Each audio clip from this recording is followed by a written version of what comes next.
Welcome back students. पुनः स्वागत है। बिहार बोर्ड का पेपर जो है मॉडल टेस्ट पेपर वो हम डिस्कस कर रहे थे और इसमें क्वेश्चन नंबर 35 तक हमने अटेम्प्ट किए, उनके सॉल्यूशंस बनाए, उनको कैटेगराइज किया कि वो डेरिवेशन, न्यूमेरिकल, कंसेप्चुअल, थ्योरेटिकल किस कैटेगरी को बिलोंग करते हैं। रिमेनिंग क्वेश्चंस को अब डिस्कस करने की बारी आ गई है, तो let's start with question number 36। 36वां प्रश्न आपके सामने है, आपकी स्क्रीन पर है। तो छोटा सा तोहफा बिहार बोर्ड के बच्चों को कोटा की तरफ से है।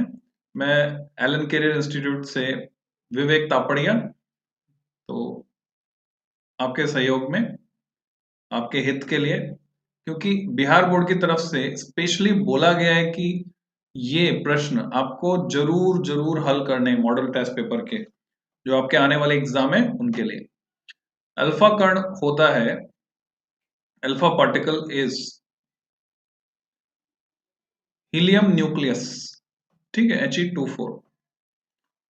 तो ये होता है हीलियम न्यूक्लियस, को थ्योरेटिकल कैटेगरी में हम डालेंगे और एटम न्यूक्लियर में डालेंगे, क्योंकि ये उस पार्ट से है, रेडियो एक्टिविटी वाला जो पार्ट होता है, ऐसा हम कह सकते हैं।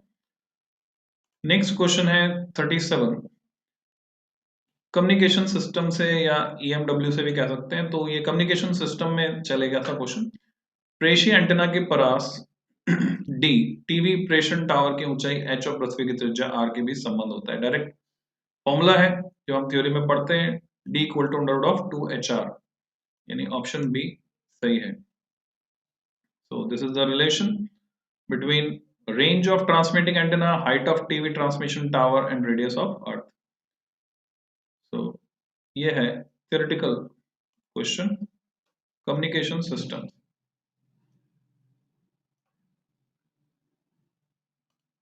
नेक्स्ट है, मूल अवस्था में हाइड्रोजन परमाणु की ऊर्जा होती है।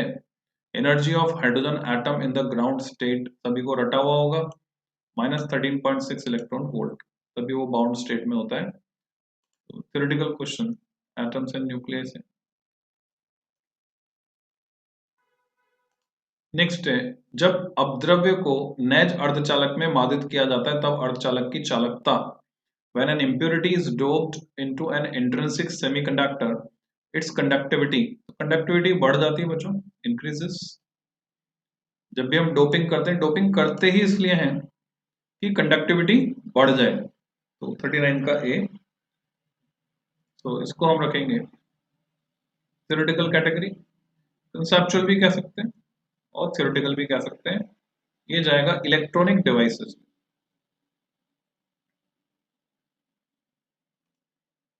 नॉर गेट का बुलियन व्यंजक होता है, बुलिये भी लिखा जाता है, बुलियन भी लिख देते हैं, वैसे बुलिये लिखा जाता है। तो नॉर गेट के लिए जो है और का उल्टा होता है, तो और में होता है a प्लस बी, तो नॉर में होगा a प्लस बी बार। तो C is the correct answer NOR gate के लिए। तो मैं यहां पर लिखूंगा इलेक्ट्रॉनिक डिवाइसेस में कंसेप्चुअल, थ्योरेटिकल भी लिख सकते हैं। अर्ध तरंग दृष्टकारी में 50 हर्ट्ज के निवेश आवृत्ति के लिए निम्नलिखित में से कौन सा सही निर्गम आवृत्ति है? Which of the following is the correct output frequency for input frequency of 50 hertz? तो ये है हाफ वेव रेक्टिफायर। तो हाफ वेव में क्या होता है बच्चों, आधी वेव निकलती है 50 हर्ट्ज से, तो 50 पल्सेस मिलती हैं, तो answer is 50 hertz, conceptual electronic devices से।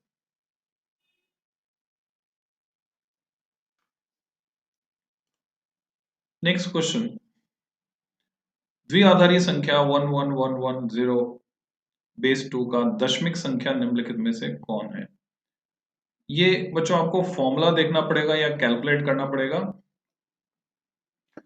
इसके लिए फॉर्मूला होता है जो अभी मुझे नहीं पता है, क्योंकि मैं जो कैलकुलेशन करता हूँ इसकी वो डायरेक्ट मेथड से लिख लिख कर करता हूँ। तो जहां तक मैं समझ रहा हूँ 11110, तो ये सबसे छोटी जो संख्या 20 होनी चाहिए, पक्का नहीं कह सकता मैं, बट इट शुड बी ए। तो ये आप चेक करें आंसर इसका। मैं अनआंसर्ड छोड़ रहा हूं, मैं इसका जवाब नहीं दे रहा हूं, check your self.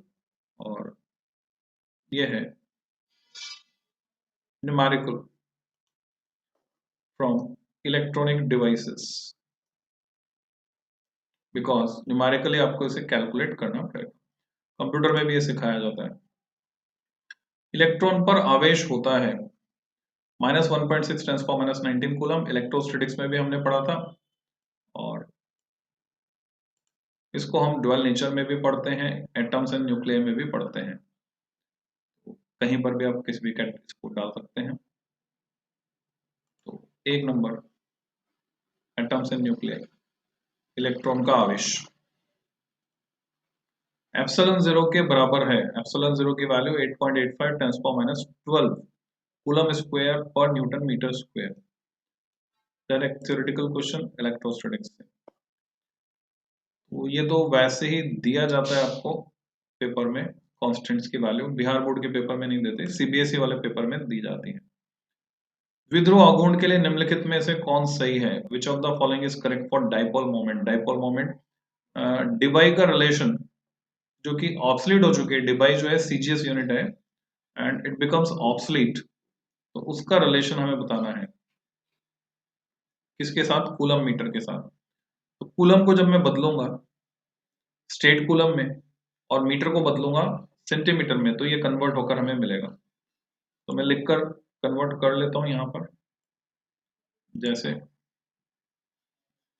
1 coulomb metre equal to 3 into 10⁹ stat coulomb, और मीटर को बदला मैंने सेंटीमीटर में, इंटू 100 सेंटीमीटर।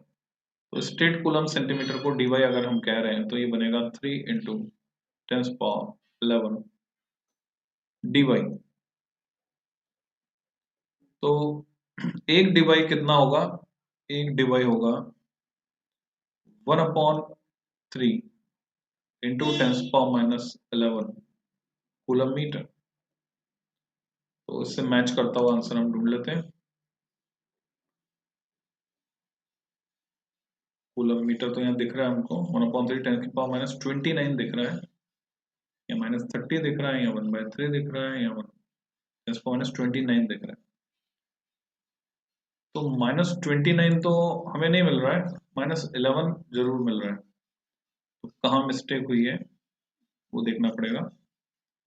कूलम मीटर को मैंने सीजीएस में कन्वर्ट किया।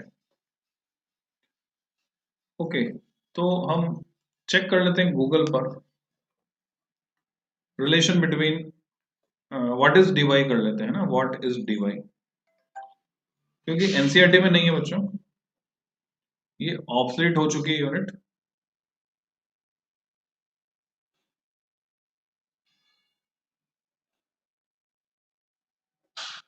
तो यहां लिखा हुआ आ रहा है 1 debye is equal to 3.336 into 10⁻30 coulomb metre. तो उस पॉइंट ऑफ व्यू से देखा जाए तो 1/3 इंटू 10⁻, ये 30 ऊपर जाएगा, 3.33 है। मैं इसको लिख देता हूं यहाँ पर 1 डीवाई इक्वल टू, ये कैलकुलेशन गड़बड़ हो गई बच्चों, डायरेक्ट डेटा हमारे पास जो है 3.33 into 10⁻30 coulomb metre. So 1 coulomb metre equal to 1/3.33 10⁻30 ऊपर जाकर 10⁻+30 बनेगा, 10 इधर कर देता हूं मैं, और बाकी 10⁻29 इधर रख लेता हूं। तो ऑप्शन ए सही आंसर बन जाएगा, क्योंकि 10/3.33 1/3 हम कह सकते हैं उसको, 1/3 कह सकते हैं। 3 3 9 नहीं कह सकते, 3 टाइम्स डिवाइड होगा। तो परेशानी क्या है, लेट्स चेक। ये भी गड़बड़ दिया हुआ है जो दिया हुआ है, it is not correct perfectly. 1/3 तो 3.33 यहाँ पे आएगा, और ये डेटा जो है -30 होना चाहिए था। एक डी बाई में एक कूलम मीटर नहीं निकालना है मुझे, ये नहीं निकालना है मुझे, तो यही चाहिए 1 D by 3.33 10 power minus 30 coulomb metre, और यहाँ पर दिया हुआ है 1/3 इज नॉट 3.33। ओके सही है, सही है, सही है, पहले ही सही है, क्योंकि 10 की पावर माइनस 29 रह गया। ऑप्शन ए इलेक्ट्रोस्टैटिक्स पर बेस्ड है, थ्योरेटिकल डायरेक्ट रिलेशन आपको मिलेगा, एनसीईआरटी में नहीं है। चित्र में ए और बी के बीच समतुल्य धारिता है, equivalent capacity between A and B, ये हमें पता करनी, ए और बी के बीच। तो हम देख रहे हैं सी शॉर्ट सर्किट हो गया, तो अब ये वाला पहला वाला और तीसरा वाला ये दो सीरीज में आ गए, तो सी बाई टू हो गई इक्विवेलेंट कैपेसिटी, क्योंकि बीच वाला कैपेसिटर काम नहीं करेगा ए और बी के बीच। कंसेप्चुअल क्वेश्चन है, न्यूमेरिकल नहीं कहेंगे इसको, कंसेप्चुअल इलेक्ट्रोस्टैटिक्स। निम्नलिखित में से कौन सा संबंध सही है? एम्पियर और मिली एम्पियर में रिलेशन पूछा है, तो 1 एम्पियर में 10⁻³ मिली एम्पियर, 10⁻³ मिली एम्पियर होंगे, क्योंकि 1 मिली एम्पियर होता है 10⁻³ एम्पियर, तो पहले ही सही है। ठीक है, बाकी तो ये माइक्रो एम्पियर है, तो 1 मिली एम्पियर होता है 10⁻³ एम्पियर। ये मैग्नेटिज्म से थियोरेटिकल,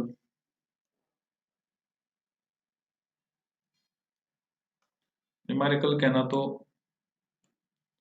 सही नहीं होगा, इसको न्यूमेरिकल के नाम पे कुछ नहीं है। निम्नलिखित में कौन सा संबंध सही है? धारा घनत्व I upon A, which of the following relation is correct? सही है, करंट डेंसिटी I अपॉन ए होता है, current per unit area, current electricity से थ्योरेटिकल क्वेश्चन।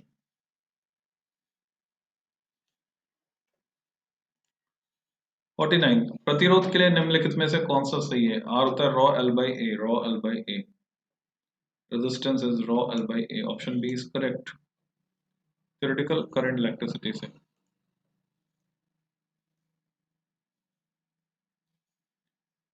नेक्स्ट है, चित्र में I का मान होगा, करंट I हमें बतानी है, the value of I in the figure. ये जंक्शन है, 20 एम्पियर ऊपर से आई, 10 एम्पियर इधर से आई, 20 और 10 30 और 10 और लगाएंगे इधर से, तो 40 एम्पियर जाएगी, 40 एम्पियर। जंक्शन लॉ लगाया हमने, संधि नियम, किरचॉफ का या किरकॉफ का संधि नियम। कंसेप्चुअल, इसको न्यूमेरिकल कहना बेमानी है, स्ट्रेट फॉरवर्ड, जंक्शन लॉ लगा।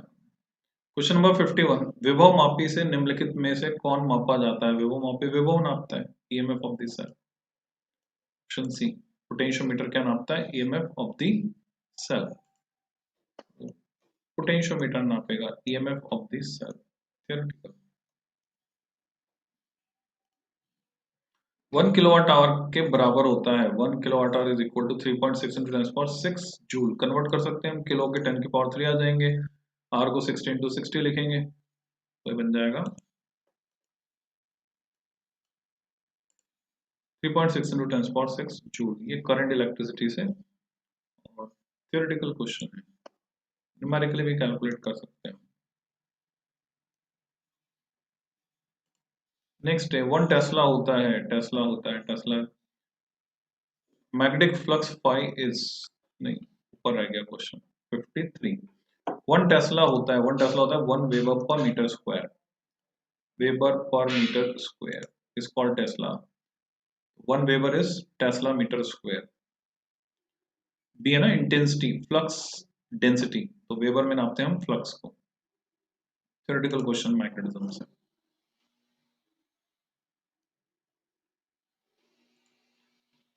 चुंबकीय फ्लक्स फाई होता है B dot A, direct formula है, magnetic flux is phi, B dot A. बच्चों बहुत ही आसान होने वाला है आपका पेपर, स्ट्रेट फॉरवर्ड सारे क्वेश्चन, कुछ भी सोचना ही नहीं पड़ रहा, और उसमें से भी कितने करने, खाली 35। तो पैंडेमिक का फायदा बहुत मिलेगा 2021 में। विद्युत चुंबकीय तरंग का वेग होता है, अच्छे से रट के जाएं बच्चों, जिन्होंने फिजिक्स कुछ नहीं पढ़ी अच्छे से ये सब करके जाएं। विद्युत चुंबकीय तरंग का वेग होता है C इक्वल टू √μ0 ε0, इससे हम कैलकुलेट कर सकते हैं, 1 अपॉन आएगा या डायरेक्ट आएगा। सो यू कैन चेक, अगर आपको याद है अच्छी बात है, फॉर्मूला होता है बच्चों सीधे, याद है तो बहुत अच्छी बात है, नहीं याद है then check it. C equal to 1/√ऑफ म्यू जीरो एप्सिलॉन जीरो। अगर ये मैं कैलकुलेट करता हूँ वैल्यूज डाल के, तब मुझे 3 इंटू 10⁸ मिलना चाहिए।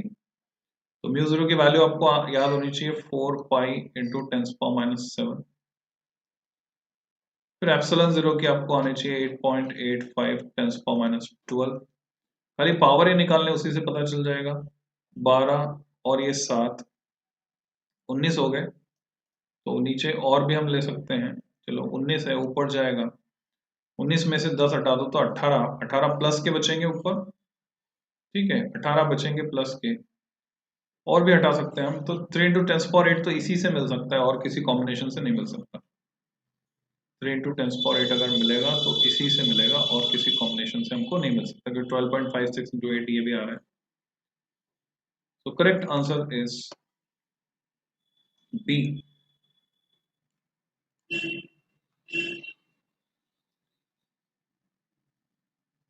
थियोरेटिकल, EMW से थियोरेटिकल।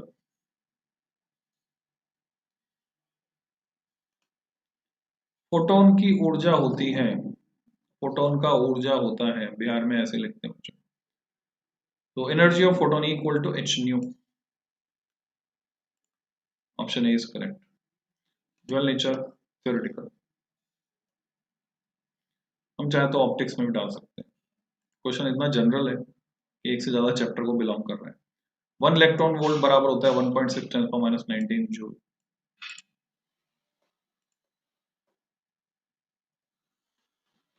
+1। निम्नलिखित में कौन सही है? ये कैलकुलेट करके देखना पड़ेगा बच्चों आपको। और जब तक बात आ रही है 7 की, तो मैं लिख के बता देता हूँ आपको मैं किस तरीके से लिखता हूँ इसको। यानी टेनरी नंबर 7 को हमें बाइनरी में कन्वर्ट करना है, तो मैं 4 डिजिट लेकर चलता हूँ। ये बाइनरी, ये टेनरी।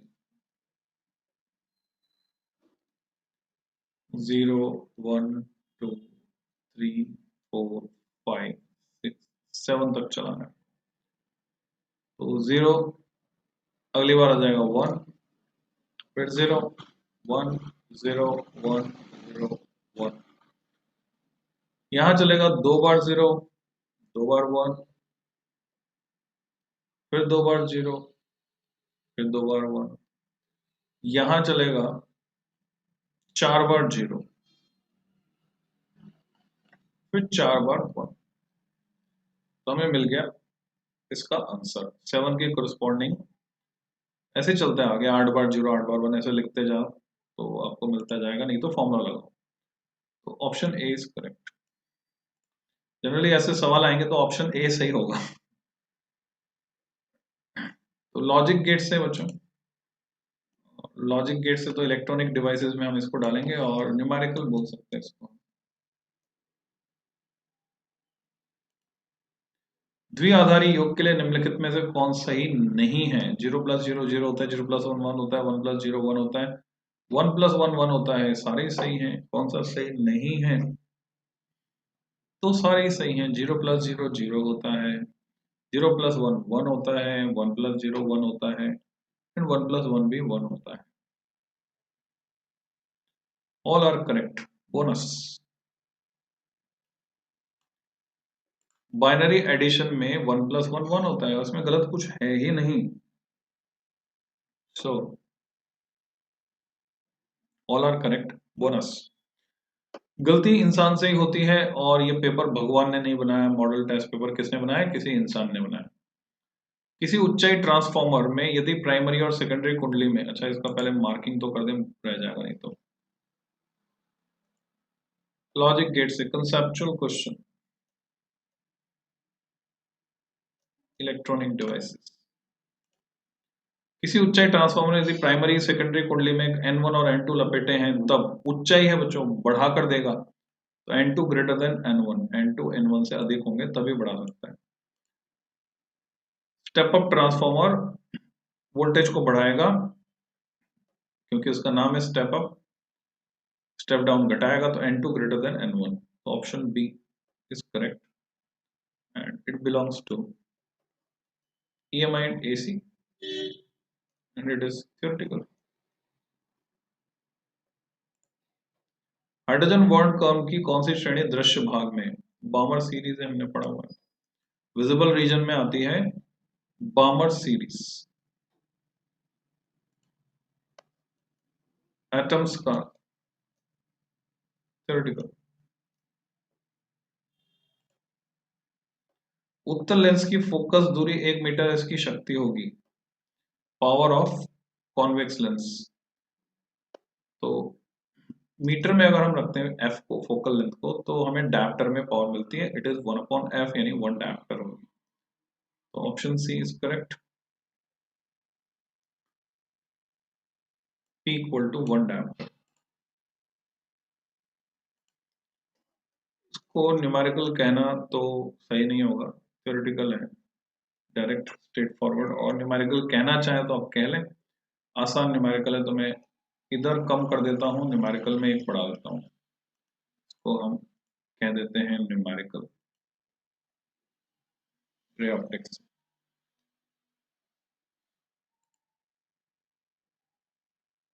संयुक्त सूक्ष्मदर्शी के लिए निम्नलिखित में कौन सही है, which of the following is correct for compound microscope. किसकी फोकल लेंथ ज्यादा होती है, ऑब्जेक्टिव की या आईपीस की।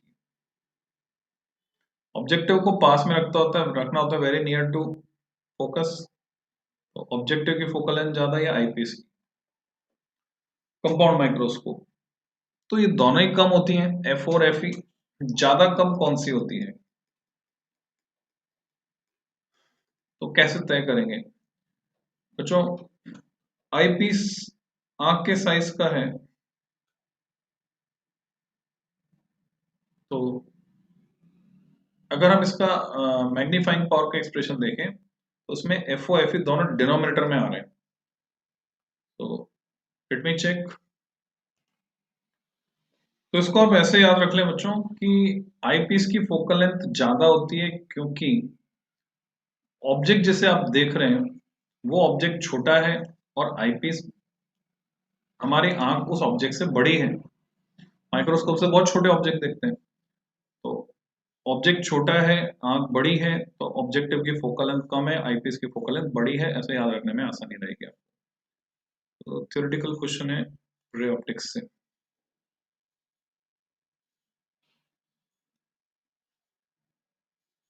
नेक्स्ट है, पतले प्रिज्म द्वारा न्यूनतम विचलन कोण होता है, mu times A minus 1, mu times A minus 1, ये ऑप्शन डी।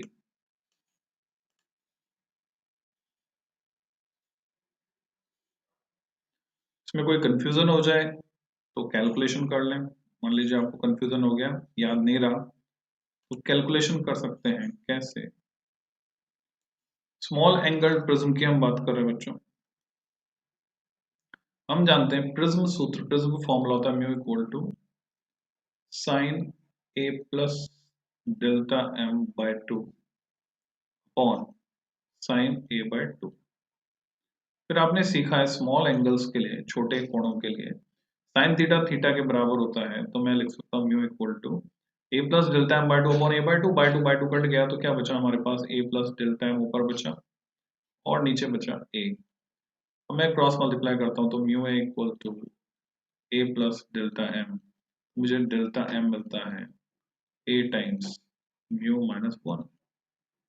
तो क्या पता चला, वेरीफाई हो गया कि सही क्या है, क्योंकि कई बार कंफ्यूजन हो जाता है म्यू टाइम्स ए माइनस 1 और ए टाइम्स म्यू माइनस 1, तो दिस बिकम्स ए कॉमन है और ए टाइम्स म्यू माइनस 1, और ये डेल्टा एम ही डेल्टा है एक्चुअल में, तो चेक कर लेते हैं, चेक करना अच्छा रहता है, तो A times mu minus 1, A times mu minus 1, not the mu times A minus 1, यानी इसको मुझे सही करना होगा। कहाँ चलें, कैसे सही करें, मैंने गलत लगा दिया निशान, की प्रॉपर्टीज में जाना पड़ेगा, लॉक हटाना पड़ेगा, कलर को व्हाइट करना पड़ेगा, दिस इज द वे। तो correct answer is A times mu minus 1.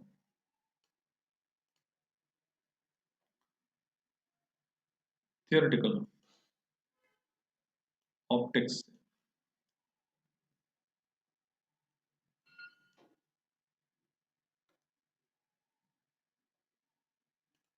Next 65th question, प्रकाश के अपवर्तन में निम्नलिखित में से कौन सी भौतिक राशि नहीं बदलती है? जब रिफ्रैक्शन होता है, which of the physical quantity does not change in refraction of light? बच्चों फ्रीक्वेंसी नहीं बदलती, बाकी सब बदल जाता है, वेलोसिटी, इंटेंसिटी, वेवलेंथ सब बदल जाती है, फ्रीक्वेंसी नहीं बदलती। This is conceptual question from optics.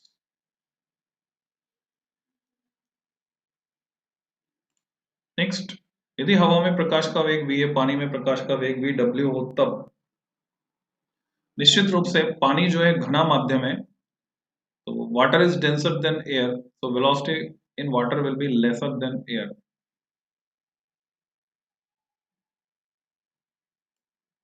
हवा में वेलोसिटी ज्यादा होगी, एयर में कम होगी। Option B is correct. Conceptual.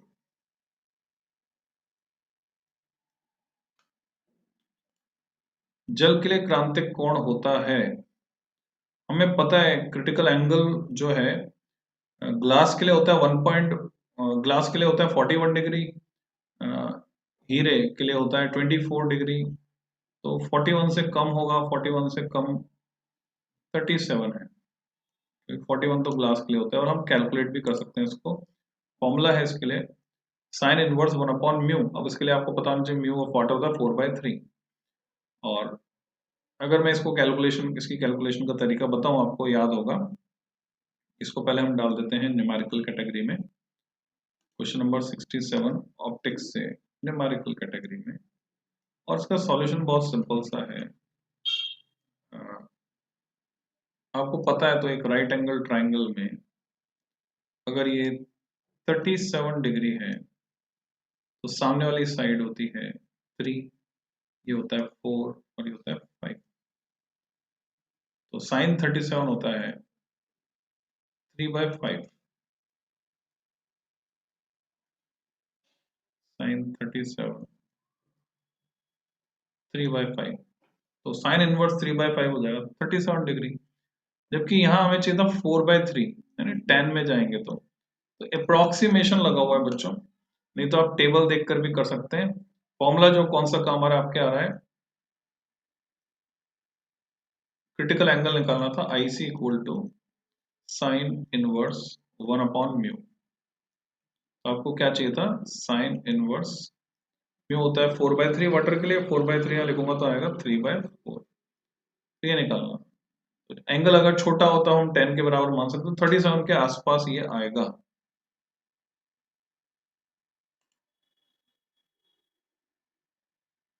रचनात्मक व्यतिकरण के लिए कलांतर होता है, phase difference for constructive interference, तो ये होता है बच्चों पाई, 2 पाई, 3 पाई, इन जनरल 3 पाई नहीं होता है ना, pi, 2 pi, 4 pi, in general 2n पाई।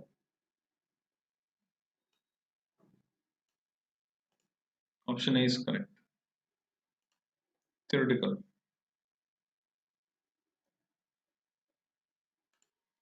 69 प्रकीर्णित प्रकाश की तीव्रता I के लिए निम्नलिखित में से कौन सही है? प्रकीर्णित, which of the following is correct for intensity of scattered light? I proportional lambda raised to power inversely proportional to lambda raised to power 4। ये किसने दिया था क्राइटेरिया? रेली ने, रेली का scattering criteria. Option D is correct. Theoretical,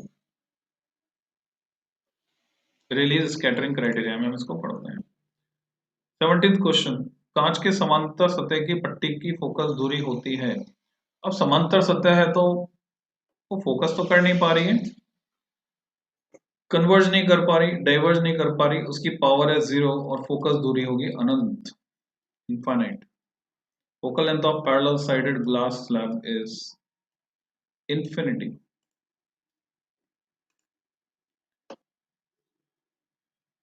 conceptual, ये numerical कह देते हैं, न्यूमेरिकली आप इसको कैलकुलेट कर सकते हैं। तो हमने सेक्शन ए कंप्लीट कर लिया। सेक्शन ए में अगर मैं समराइज करूं, सेक्शन ए में मैं समराइज करूं तो हमें क्या क्या मिला।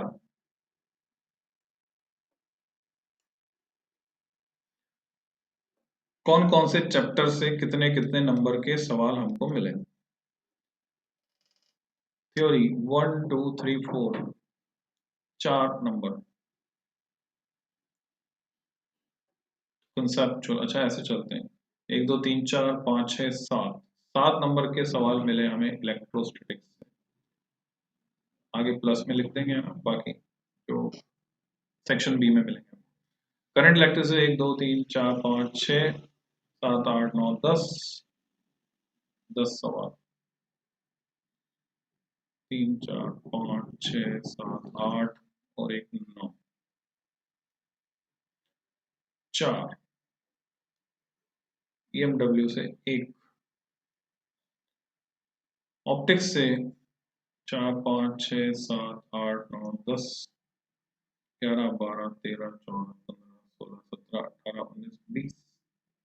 ये सब डबल में चलेगा बच्चों, क्योंकि आधा आधा आना है ना आपके। 1 2 3 4 5, 1 2 3 4 5 6 7, 1 3 1 4 5 6। कम्युनिकेशन सिस्टम, कम्युनिकेशन सिस्टम से पूछा नहीं गया, ये बोलेंगे तो कम्युनिकेशन सिस्टम सिलेबस से हटा दिया ऐसा लग रहा है, तो और क्लियर हो जाएगा अभी। थ्योरी से सवाल जो बने 4 3 7 8 9 10 11 12 13 14 15 16 17 18 19 20 21 22 23 24 25 26 27 28 29 30 31 32 33 34 44 मार्क्स। डेरिवेशन निल, कंसेप्चुअल 6 7 8 9 10 11 12 13 14 15 19। न्यूमेरिकल बने 3 2 5 6 1 7, बहुत ही आसान न्यूमेरिकल थे, उसमें कुछ खास नहीं था। तो आप टोटल करेंगे इधर से और उधर से तो सेम आना चाहिए यहाँ पर। अब हम चलते हैं आगे के लिए। तो बच्चों इस वीडियो में इसको मैं यहीं पर एंड करता हूं, और नेक्स्ट वीडियो में मैं डिस्कस करूंगा जो सेक्शन बी है उसको। Till than happy learning.